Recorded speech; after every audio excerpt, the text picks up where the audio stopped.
Hello my beautiful souls, welcome back to my channel. Please like, share and subscribe my channel. Thank you. Shri Shiv पुराण श्री कोटि रुद्र संहिता पहला अध्याय। द्वादश ज्योतिर्लिंग एवं उपलिंगों की महिमा। निर्विकार होते हुए भी जो अपनी माया से विराट विश्व का आकार धारण करते हैं, स्वर्ग और मोक्ष जिनकी कृपा से वैभव माने जाते हैं, जिन्हें मुनिजन सदा अपने हृदय में अद्वितीय आत्मज्ञानानंद रूप में देखते हैं, उस दिव्य तेज से संपन्न भगवान शिव शंकर, जिनका आधा शरीर शैलराज पुत्री देवी पार्वती से सुशोभित है, उन्हें सदैव मेरा नमस्कार है। जिसकी कृपापूर्ण चितवन सुंदर है, जिनका मुख सदैव मंद मुस्कान की छटा से मनोहर है, चंद्रमा की कलाएं जिनके स्वरूप को निर्मल उज्जवल करती है, जो त्रितापों आदि भौतिक, आदि दैविक तथा आध्यात्मिक को शांत करते हैं, जिनका स्वरूप सच्चिन्मय एवं परमानंद रूप से प्रकाशित होता है, जो सदा गिरिजा नंदनी पार्वती के साथ विराजते हैं, वे शिव नामक तेज पुंज सबका मंगल करें। मुनियों ने सूत जी से कहा, हे सूत जी, आपने लोकहित की कामना से भगवान शिव की परम पवित्र अनेक कथाएं सुनाई है। शिव जी के महात्म्य की कथा रूपी अमृत का पान करते करते भला कौन सा पुरुष तृप्त हो सकता है। मुने, आप इस जगत के मंगल के लिए पृथ्वी के तीर्थ स्थानों में श्रेष्ठ व प्रसिद्ध शिवलिंगों की कथा का वर्णन कीजिए। मुनियों के प्रश्नों को सुनकर महाज्ञानी सूत जी बोले, हे ऋषियों, आपने संसार के हित की कामना से बड़ा सुंदर प्रश्न किया है। आपकी भगवान शिव में अगाध भक्ति और उनकी कथा में महान रुचि है। आपकी इच्छा के अनुसार मैं आपको शिव जी की उत्तम कथा सुनाता हूँ। भगवान शिव के लिंगों की गणना तो असंभव है। उनके असंख्य लिंग पूरे ब्रह्मांड में फैले हुए हैं। अब मैं आपको मुख्य लिंगों की कथा सुनाता हूँ। सौराष्ट्र में सोमनाथ जी, श्रीशैल में मल्लिकार्जुन, उज्जैन में महाकालेश्वर, ओंकार जी में परमेश्वर, हिमालय पर्वत पर केदार, डाकिनी देश में भीमशंकर, काशी में विश्वनाथ जी, गोमती नदी के तट पर त्रयंबकेश्वर, सेतुबंध में रामेश्वर एवं शिवालय में घुश्मेश्वर नामक 12 ज्योतिर्लिंग विद्यमान है। जो मनुष्य प्रातः उठकर इन 12 ज्योतिर्लिंगों का स्मरण कर पूजन व उपासना करता है, उसके सभी पाप नष्ट हो जाते हैं और सभी कामनाएं एवं मनोरथ सिद्ध हो जाते हैं। इन ज्योतिर्लिंगों पर चढ़ा हुआ नैवेद्य का प्रसाद ग्रहण करने से मनुष्य के सभी पाप नष्ट हो जाते हैं तथा समस्त भोगों को भोगकर वह मोक्ष को प्राप्त होता है। निम्न जाति का कोई व्यक्ति यदि किसी लिंग का दर्शन कर ले तो वह उच्च कुल में जन्म लेता है। इन 12 ज्योतिर्लिंगों की महिमा का वर्णन स्वयं ब्रह्मा जी, श्री हरि विष्णु तथा अन्य देवता भी नहीं कर सकते। धरती और समुद्र के मिलने वाले स्थान पर सोमेश्वर जी का अन्नकेश नामक लिंग है। मल्लिकार्जुन से प्रकट रुद्रेश्वर नामक उपलिंग जग प्रसिद्ध है और भृगु में स्थित है। नर्मदा नदी के तट पर स्थित महाकाल शिवलिंग का दुग्धेश नामक उपलिंग है, जो सुख देने वाला है। इसी प्रकार ओंकारेश्वर का उपलिंग कर्दमेश्वर नाम से बिंदु सरोवर के तट पर है। केदारेश्वर का उपलिंग भूतेश्वर नाम से यमुना नदी के तट पर है। यह पापों का नाश करता है। भीमेश्वर उपलिंग भीमशंकर नामक ज्योतिर्लिंग का है और सह्य पर्वत पर स्थित है।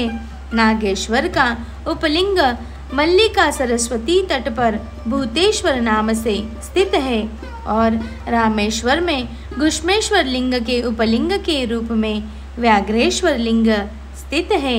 इस प्रकार मैंने आपको ज्योतिर्लिंग और उपलिंगों के बारे में बताया। इनके दर्शनों से समस्त मनोरथ सिद्ध होते हैं। Hello my beautiful souls, welcome back to my channel. Please like, share and subscribe my channel. Thank you. Shri Shiv पुराण कोटि रुद्र संहिता दूसरा अध्याय। पूर्व दिशा स्थित शिवलिंग। सूत जी बोले, हे ऋषियों, पतित पावनी भागीरथी श्री गंगा जी के तट पर मुक्तिदात्री काशी नगरी स्थित है, जिसमें भगवान शिव निवास करते हैं। यहीं पर कृत्तिका बासेश्वर शिवलिंग स्थित है, जो सब भक्तों की कामनाओं को पूर्ण कर उन्हें मुक्ति प्रदान करता है। यही तिल भांडेश्वर, दशाश्वमेध, गंगा सागर, संगमेश्वर आदि अनेक शिवलिंग स्थित है। कौशिकी नदी के पास भूतेश्वर और नारीश्वर लिंग स्थित है। उत्तर प्रदेश में स्थित नाथेश्वर एवं दूतेश्वर नामक लिंग सभी मनोरथों को पूरा करने वाले हैं। ऋषि दधीजी के युद्ध स्थल पर श्रृंगेश्वर वैद्यनाथ तथा जपेश्वर, गोपेश्वर, रंगेश्वर, रामेश्वर, नागेश, कामेश, वितलेश्वर, व्यासेश्वर, सुकेश, भांडेश्वर, हंकारेश, सुरोचन, भूतेश्वर, संगमेश नामक सभी लिंग सब प्राणियों के पापों का नाश करने वाले हैं। इसी प्रकार तृप्तिका नदी के किनारे कुमारेश्वर, सिद्धेश्वर, सैनेश, रामेश्वर, कुंभेश, नंदीश्वर, पुंजेश आदि शिवलिंग स्थित है। दशाश्वमेध नामक तीर्थ जो प्रयाग में है, धर्म, अर्थ, काम, मोक्ष देने वाला है और यहाँ परमेश्वर शिवलिंग स्थित है। यह लिंग स्वयं ब्रह्मा जी द्वारा स्थापित है। सोमेश्वर, ब्रह्मतेज वृद्धक, भारद्वाजेश्वर, शूलकंटकेश्वर एवं माधवेश्वर लिंग यही स्थित है। रघुवंशियों की नगरी अयोध्या में नागेश शिवलिंग स्थित है, जो भक्तों को सुख देने वाला तथा अभिष्टों को पूर्ण करने वाला है। इसी नगरी में भुवनेश तथा लोकेश नामक शिवलिंग स्थित है। कामेश्वर, शुद्धिकर्ता गणेश, शुक्रेश्वर एवं शुक्र सिद्धि नामक शिवलिंग लोक कल्याण हेतु स्थापित किए गए हैं। सिंधु नदी के किनारे बटेश्वर, कृपालेश एवं वक्रेश आदि लिंग स्थित है। धूत पापेश्वर, भीमेश्वर, सूर्येश्वर आदि लिंगों को साक्षात परमेश्वर मानकर आराधना की जाती है। समुद्र के किनारे रामेश्वर, विमलेश्वर, कंटकेश्वर, नागेश्वर व धनुर्केश आदि लिंग महाप्रसिद्ध है। चंद्रेश्वर लिंग की कांति चंद्रमा के समान उज्जवल है।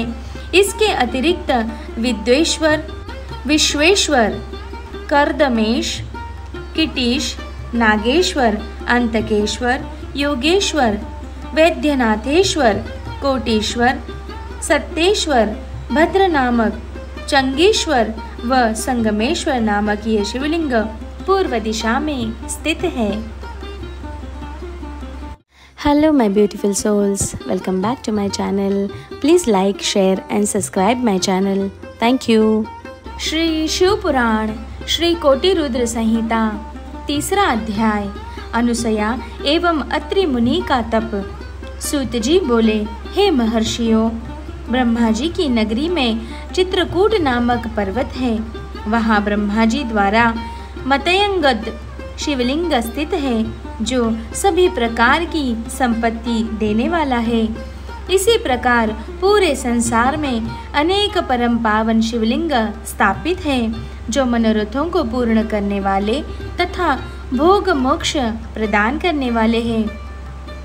पापों का नाश करने वाली गोदावरी नदी के पश्चिम में पशुपति नामक शिवलिंग स्थित है। वहाँ से दक्षिण की ओर जगत का हित करने वाले एवं अत्रि ऋषि की पत्नी देवी अनुसया को आनंद देने वाला अत्रीश्वर लिंग स्थित है। सूत जी की वाणी से अत्रीश्वर लिंग व देवी अनुसया के बारे में सुनकर ऋषियों ने पूछा, हे सूत जी, इस अत्रीश्वर शिवलिंग की उत्पत्ति कैसे हुई और इससे देवी अनुसया का क्या संबंध है, इस विषय में हमें बताइए। तब ऋषियों द्वारा उठाए गए प्रश्न का उत्तर देते हुए सूत जी बोले, ऋषियों, दक्षिण में चित्रकूट पर्वत के निकट कामद नामक का वन है। ब्रह्मा जी के पुत्र महर्षि अत्रि अपनी पत्नी अनुसया के साथ इसी स्थान पर निवास करते थे। एक समय की बात है, उस वन में 100 वर्ष तक वर्षा नहीं हुई। अकाल पड़ गया। मनुष्य पानी और भोजन के लिए तरसने लगे। चारों ओर दुख ही दुख था। लोग अन्न जल के अभाव में मर रहे थे। यह स्थिति देखकर महर्षि अत्रि व देवी अनुसया बहुत व्याकुल हो गए। तब अनुसया ने अपने पति से कहा, स्वामी, मैं इन प्राणियों को इस दुख की स्थिति में नहीं देख सकती।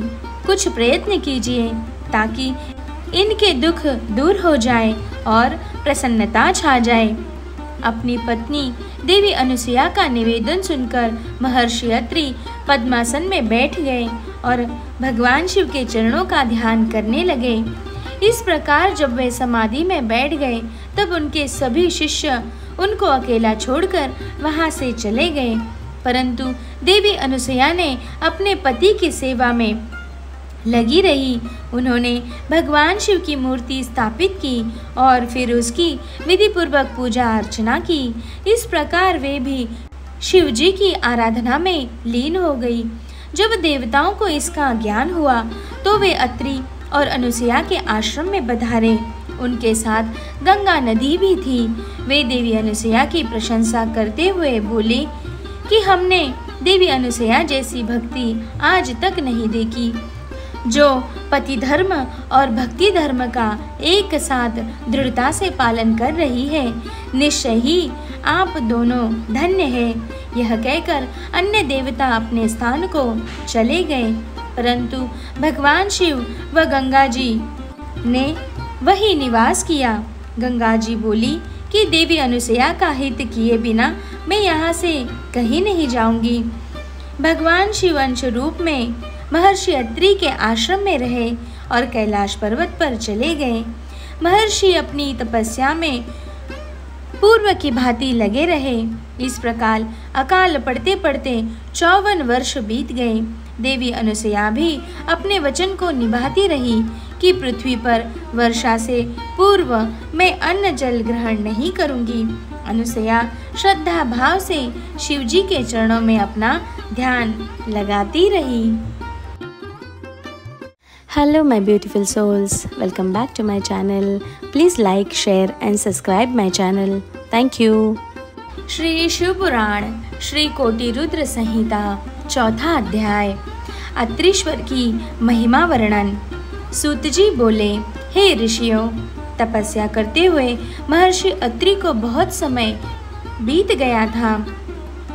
एक दिन मुनि ने समाधि से जागकर अनुसया से कहा, देवी, मुझे बड़ी जोर की प्यास लगी है। आप कहीं से जल लाकर मेरी प्यास शांत करो। अपनी पति की आज्ञा का पालन करते हुए अनुसया ने हाथ में कमंडल लिया और पानी लाने के लिए चल दी। साध्वी अनुसया पानी की तलाश में इधर उधर घूम रही थी। यह देखकर स्वयं गंगा जी देवी अनुसया के सामने आकर बोली, देवी, आप इस समय कहाँ जा रही है? तब उनका ऐसा प्रश्न सुनकर देवी अनुसया ने गंगा जी से पूछा, भगवती, आप कौन हैं और कहाँ से आ रही हैं? अनुसया के प्रश्न का उत्तर देते हुए गंगा जी ने कहा, हे देवी, मैं गंगा हूँ और आपके पतिव्रत धर्म और शिव पूजन से प्रसन्न होकर यहाँ आई हूँ। मैं आपकी कर्तव्य निष्ठा से बहुत प्रसन्न हूँ। मांगो, क्या मांगना चाहती हो? मैं अवश्य ही तुम्हारी इच्छित वस्तु तुम्हें प्रदान करूंगी।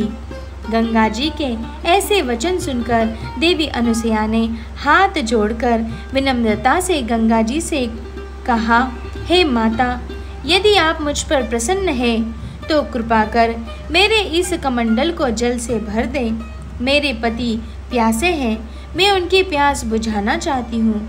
तब देवी गंगा बोली, पति परायणे, आप पृथ्वी में एक गड्ढा खोदिए, मैं यहाँ विराजमान हो जाऊंगी, तब तुम पानी से कमंडल भर लेना। गंगा जी के आदेशानुसार देवी अनुसुईया ने गड्ढा खोद दिया। फिर गंगा जी उस गड्ढे में समा गई। वह गड्ढा जल से भर गया। यह दृश्य देखकर अनुसुईया बहुत प्रसन्न हुई। उन्होंने अपना कमंडल जल से भर लिया और बोली, हे भगवती पतित पावनी गंगे, यदि आप मुझ पर प्रसन्न हैं तो कृपा करके इसी प्रकार इस गड्ढे में निवास कीजिए। जब तक मेरे पति यहाँ आकर आपके दर्शन न कर ले, आप यहीं पर स्थित रहिए। यह कहकर अनुसुईया जल से भरा कमंडल लेकर आश्रम में लौट आई। वहाँ आकर उन्होंने अपने पति अत्रि को जल पिलाया। उस मधुर शीतल जल को पीकर महर्षि तृप्त हो गए। जब उन्होंने अपने आसपास देखा तो उन्हें सूखे फल फूल हीन वृक्ष देखकर ज्ञात हो गया था कि अभी तक वर्षा नहीं हुई है। तब उन्होंने आश्चर्यपूर्वक अपनी पत्नी से पूछा, देवी, जब अब तक वर्षा नहीं हुई है तो यह शीतल जल कहाँ से आया? अपने पति के वचन सुनकर अनुसुईया ने अपने पति से कहा, हमारी शिव आराधना व आपकी तपस्या से प्रसन्न होकर स्वयं गंगा जी यहाँ पधारी है और हमारे आश्रम की शोभा बढ़ा रही है। यह बताकर अनुसुईया ने अपने पति को साथ लेकर गंगा जी के पास गई। वहाँ महर्षि अत्रि ने सपत्नीक श्री गंगा जी की स्तुति करना आरंभ कर दिया। तत्पश्चात गंगा स्नान करके संध्या वंदन किया। तब गंगा जी ने दोनों पति पत्नी से वहां से जाने की आज्ञा मांगी। तब महर्षि अत्रि बोले, हे पतित पावनी गंगा, यदि आप हम पर प्रसन्न हैं तो कृपा कर सदा के लिए इसी तपोवन में निवास करें। माते यहाँ विराज कर हमें कृतार्थ करें। अनुसुईया और महर्षि अत्रि की प्रार्थना सुनकर श्री गंगा जी ने कहा, अनुसुईया, यदि तुम 1 वर्ष तक की शिव पूजा और पति सेवा का फल मुझे दे दो तो मैं देवताओं और ऋषि मुनियों के हित के लिए यहाँ निवास करूँगी। तब जगत के कल्याण के लिए देवी अनुसुईया ने 1 वर्ष की तपस्या का पुण्य गंगा जी को अर्पित कर दिया। यह देखकर त्रिलोकीनाथ भगवान शिव तुरंत उस पार्थिव लिंग से प्रकट हो गए। शिव जी के साक्षात दर्शन पाकर पति पत्नी बहुत प्रसन्न हुए और हाथ जोड़कर शिव जी की स्तुति करने लगे। यह देखकर शिव जी बोले, साध्वी अनुसुईया, मैं आपके लोकहित के इस कर्म से बहुत प्रसन्न हूँ। मांगो, क्या मांगना चाहती हो? मैं तुम्हें तुम्हारी इच्छित वस्तु अवश्य प्रदान करूँगा। तब पति पत्नी ने भगवान शिव के दर्शन किए और उनका विधि विधान से पूजन किया। भगवान शिव ने बार बार पूछने पर अनुसुईया एवं महर्षि अत्रि बोले, हे कृपा निदान देवादिदेव भगवान शिव, यदि आप हम पर प्रसन्न हैं तो आप देवी पार्वती सहित यही निवास करें ताकि यहाँ वर्षा हो, अन्न उत्पन्न हो और सभी प्राणियों का कल्याण हो। तब उनकी बात सुनकर भगवान शिव बोले, हे अनुसुईया व मुनि अत्रि, जैसा आप चाहते हो वैसा ही होगा। यह कहकर भगवान शिव पार्थिव लिंग में समा गए और अत्रीश्वर नाम से प्रसिद्ध हुए। पतित पावनी श्री गंगा जी भी मंदाकिनी नाम से विख्यात होकर उस कुंड में सदा के लिए स्थापित हो गई। फिर महर्षि अत्रि का वह आश्रम पुनः पहले की भांति हरा भरा हो गया।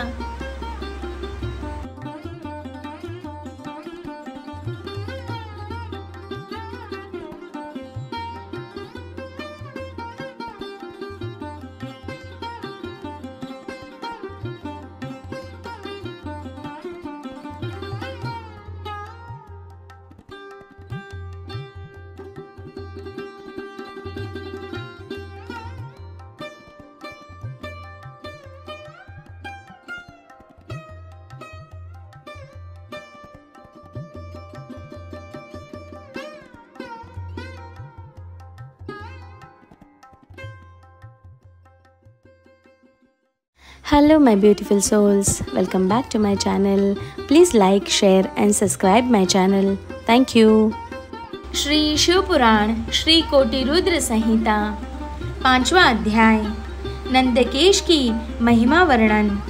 सूत जी बोले, हे महर्षियों, कालांजर नामक पर्वत पर श्री नीलकंठेश्वर शिवलिंग स्थित है। यह भक्तों के लिए कल्याणकारी है।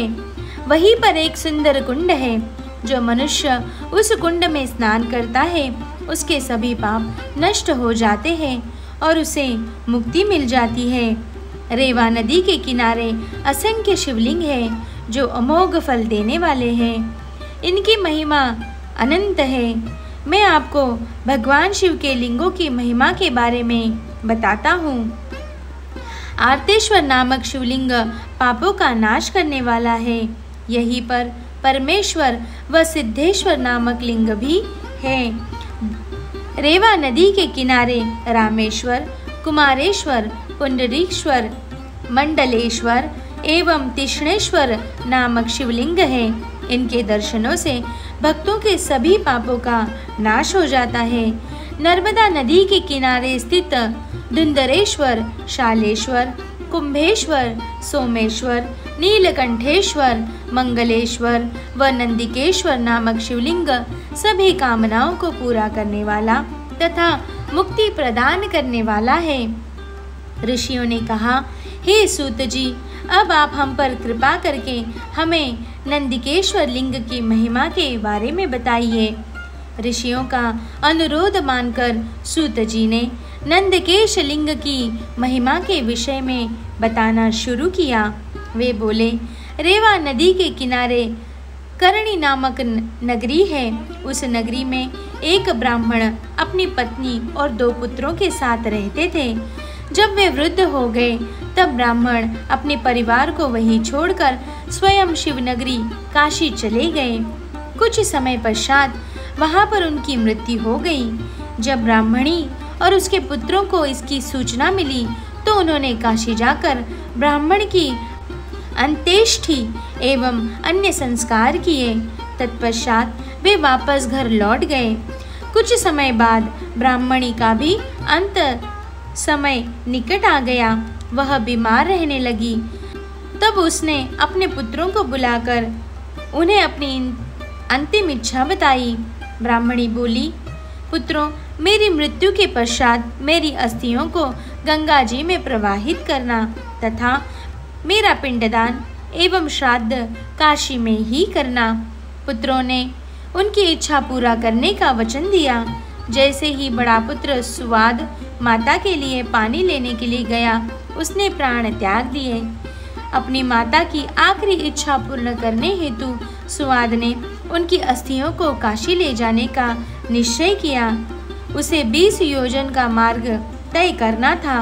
रास्ते में ही रात घिर गई। तब सुवाद ने एक ब्राह्मण के यहाँ रात गुजारने का फैसला किया।